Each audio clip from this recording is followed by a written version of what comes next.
Sometimes, when you're given instructions to follow, you don't always understand what the purpose is or what the final result will be. It's kind of like the project that I'm doing right now. I'm following my directions, but I'm not sure how some of these folds have anything to do with my final outcome. But I'm going to have faith that the instructions are telling me correctly. This is similar to our Bible reading today about Jonah. God wanted Jonah to go to a city called Nineveh because God had a message for the people there that he wanted Jonah to give them. But Jonah didn't want to go. In fact, he tried several ways to get out of going to Nineveh. Jonah didn't like the people there, and he couldn't understand why in the world God would want to send a message to them. You see, God's message was that the people of Nineveh needed to change their ways and follow God and do what's right, or God would destroy their city. Jonah could not even understand why God would bother warning the people of Nineveh, and he didn't want to go there to tell them. Eventually, Jonah did go to Nineveh and gave them God's message, even though it still didn't make sense to him. Jonah was surprised when the people of Nineveh did change their ways.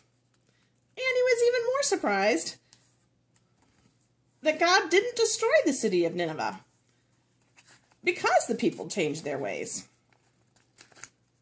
God's instructions didn't really make sense to Jonah. But when he finally did what God asked, the results were surprising and amazing. Kind of like my project here.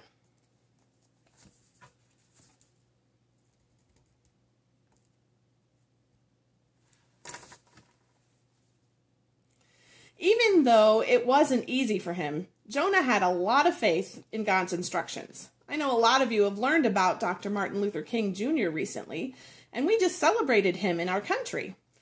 He taught us a good lesson about faith, too. He said, faith is taking the first step, even when you don't see the whole staircase. We need to remember to follow God's instructions for us, even when we can't be sure what will happen if we do. Because our faith tells us God will lead us where we need to be. Let's say a prayer together. Dear God, help us to have faith to take the first step, even when we can't see the whole staircase. Amen.